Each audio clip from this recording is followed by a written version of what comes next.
Perkenalkan, kami dari kelompok Roman Jacobson. Di sini kami akan memaparkan materi kami tentang biografi Roman Jacobson, latar belakang munculnya teori semiotika Jacobson, isi dari teori semiotika Jacobson, serta kesimpulan dari materi kami.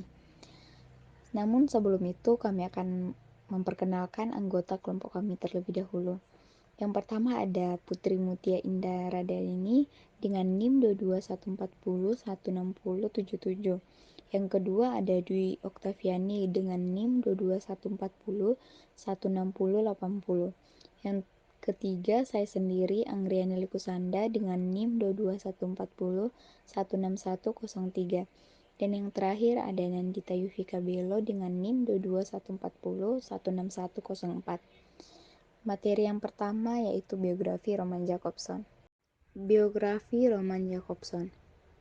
Roman Osipovich Jacobson atau Roman Jacobson lahir pada tanggal 11 Oktober 1896 di Moskow, Rusia. Jacobson merupakan ahli linguis Amerika, imigran dan bahasawan yang sangat berpengaruh pada awal abad yang ke-20 yang menelopori dan mengembangkan aliran strukturalisme dalam kajian bahasa. Jacobson memiliki gelar kesarjanaannya di Lazarev Institute of Oriental Language, Moskow, di Universitas Moskow. Dan di Universitas Praha, Jacobson menjabat sebagai profesor dan dosen tamu di Moscow Dramatic School, Universitas Masaryk.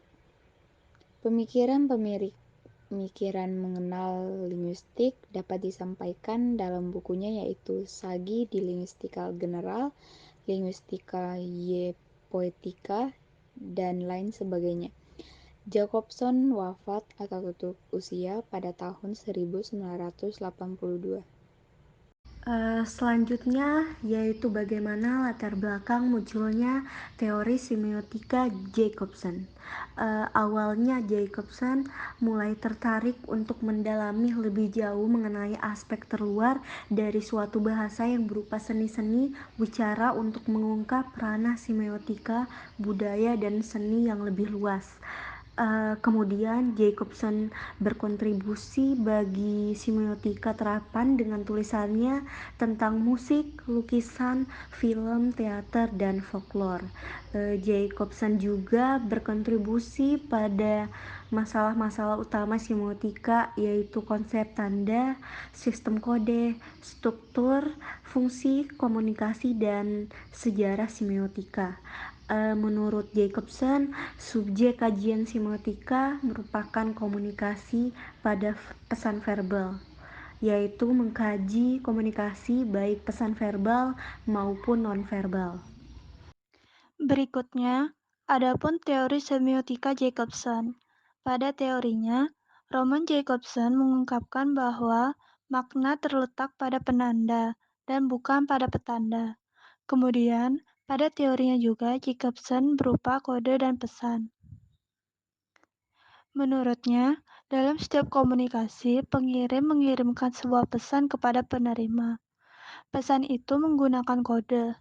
Untuk memperoleh pesan diperlukan kontak antara pengirim dan penerima, baik lisan maupun visual. Pesannya yaitu dengan memahami kode berupa tuturan, penomoran, formula bunyi, dan lain-lain. Kedua, selain strukturalis Saussure, rumusan Jacobson tentang pengirim, penerima, dan referen atau acuan merupakan perluasan sari teori Karl Buller. Menurut Karl Buller, setiap orang menekankan salah satu dari ketiga aspek, yaitu pengirim, penerima, atau referen, ketika melakukan komunikasi. Dan Jacobson menambah 3 faktor lagi, yaitu kontak, kode, dan message.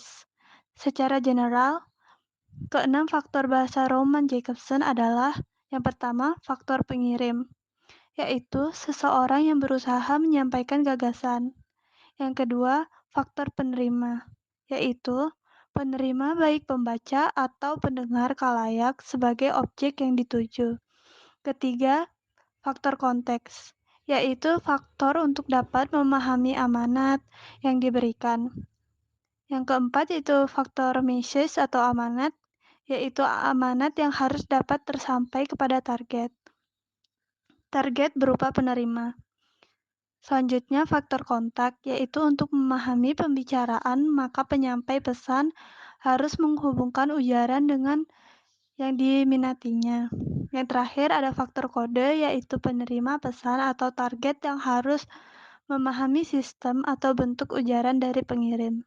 Setelah pemaparan mengenai biografi Roman Jakobson, teori semiotika Jakobson, dan latar belakang munculnya teori semiotika Jakobson, adapun kesimpulan yang kami paparkan, yaitu pengaruh Jakobson pada semiotika berawal pada abad 20 dalam artikel yang terkenal yaitu Linguistik dan Poetis.